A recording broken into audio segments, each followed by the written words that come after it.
is the most physically gifted 7-foot guy that I'd ever seen in my life. And this guy is like 4 inches taller, and he's athletic. It can shoot threes. I mean, it is a beautiful thing to watch. I mean, this dude be doing crossovers and taking the ball between his legs.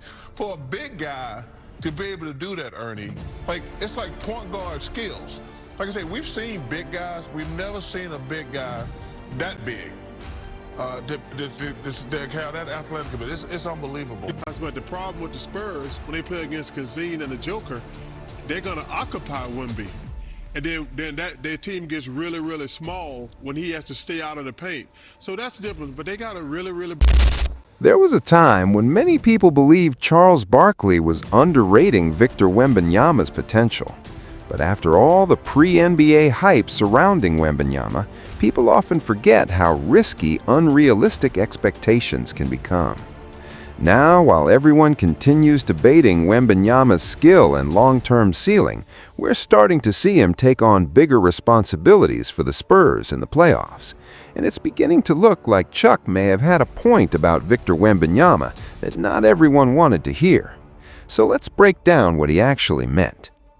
Before Victor Wembanyama ever played a single NBA game, he was already being treated like a basketball phenomenon. Clips from France went viral everywhere. In one moment, he was swatting shots as if the rim belonged to him alone. In the next, he was handling the ball like a guard.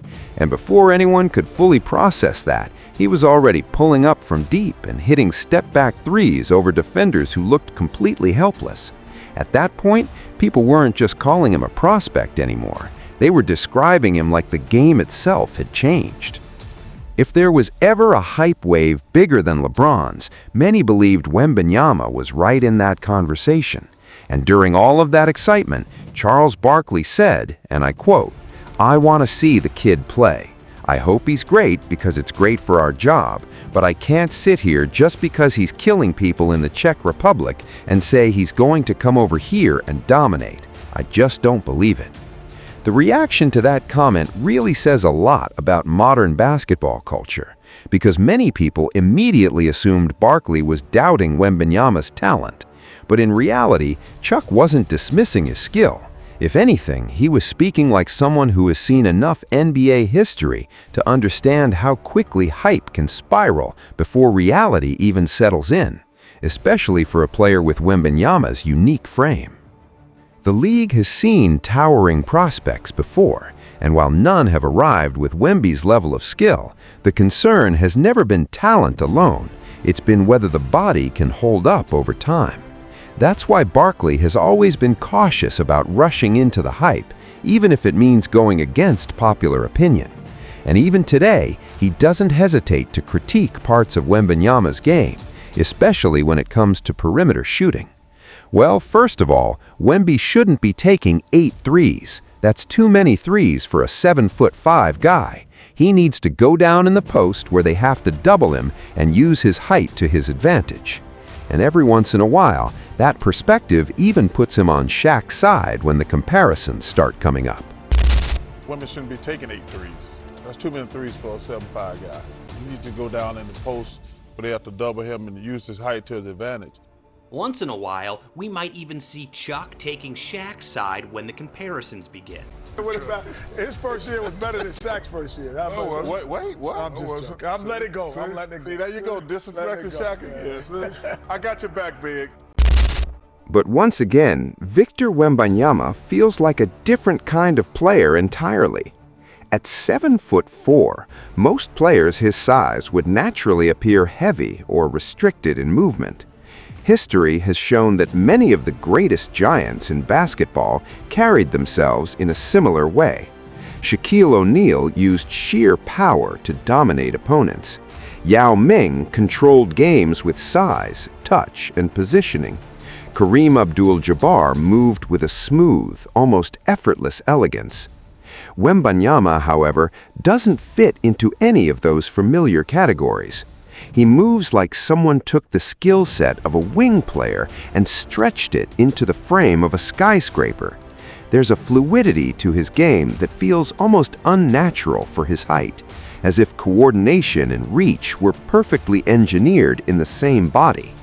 And even Charles Barkley, who has seen every type of big man the league has ever produced, is occasionally caught off guard by just how unique Wembanyama really is. That is the most physically gifted 7-foot guy that I'd ever seen in my life. And this guy is like 4 inches taller, and he's athletic. It can shoot threes. I mean, it is a beautiful thing to watch. I mean, this dude be doing crossovers and taking the ball between his legs. For a big guy to be able to do that, Ernie, like, it's like point guard skills. Like I say, we've seen big guys. We've never seen a big guy that big. To have that athletic ability, it's unbelievable. Different era. But I'm just saying close. But Wemby is a Love you, Ralph. anomaly. He's an anomaly. Yeah. He is something different. He is an alien. But as humorous as it sounded, Charles Barkley wasn't entirely wrong. Beneath the joke lies a real concern. Wembanyama's body still feels almost experimental. Basketball has never truly seen this blend of height, agility, flexibility, and workload operating at this level before. And as his highlights become more unreal, it becomes harder to ignore the pressure that such a frame will carry over the next decade. The moment Victor Wembanyama stopped feeling like a typical rookie was likely the same moment Charles Barkley started getting cautious again. Because once those highlight plays turned into real NBA production, the conversation around Wemby shifted almost instantly. Suddenly, the league wasn't talking about potential anymore. They were talking about him as if he was already shaping up to be one of the defining players of basketball's future. Before long, the Spurs began relying on him. Not gradually, not carefully, but right away. We've already seen him take on a more vocal leadership role within the team. When was the last time someone that young with that kind of physical profile was expected to lead a team in that way?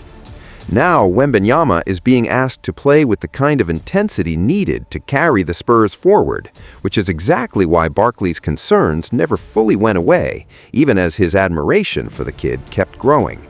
He put it like this, and I quote, "These guys who are that tall, have we ever seen any of them stay really healthy for like 10 years of excellence? I mean, it's such a freak of nature to be that tall, and I love that kid. I hope he's able to stay healthy." Barkley isn't just talking about random injuries there. He's talking about history. Basketball history, the kind that quietly follows every giant player, no matter how gifted they are. Because today's NBA demands an extreme amount from its stars. Big men can't just dominate near the rim anymore. They have to switch on to guards, recover to shooters, protect the paint, run the floor, handle transition plays, space the floor offensively, survive 82 games, survive playoff intensity, survive social media pressure, and survive the expectations of becoming a franchise cornerstone before they've fully grown into their own bodies. And now imagine all of that placed on a player who stands 7'4".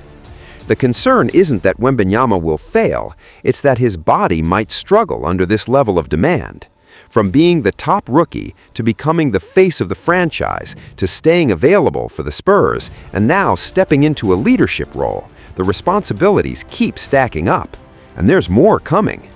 Barkley expanded on this idea even further, saying, "I know at the end he didn't have a lot left, but he had a 10 to 15-year run where he could outrun everybody. He could outjump everybody. But man, I hope Victor can stay healthy."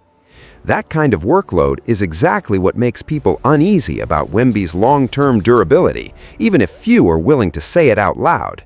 Because the modern NBA puts constant strain on its stars. Every season, every game, every possession adds up. And the more incredible Wembanyama becomes, the more responsibility gets placed on his shoulders. Every great performance raises expectations. Every viral highlight turns into another reason people expect him to dominate. Every win or loss starts feeding a bigger narrative about what he's supposed to become. Victor Wembanyama may very well become one of the greatest players the sport has ever seen, but that possibility is exactly what makes the long-term concern so real. Because the moment a player becomes this important to basketball's future, the pressure stops feeling normal. Now, every game becomes part of something bigger. Every injury scare turns into headline news. Every slump becomes a discussion point. Every highlight adds to the legend. And maybe that's why Barkley's perspective matters so much, because what's happening with Wemby reflects a larger truth. When a player looks this special, people stop thinking of limits. They just keep expecting more. But the real question is, are people expecting too much from him already? And if you want to hear how other NBA players really feel about Victor Wembanyama, watch the next video.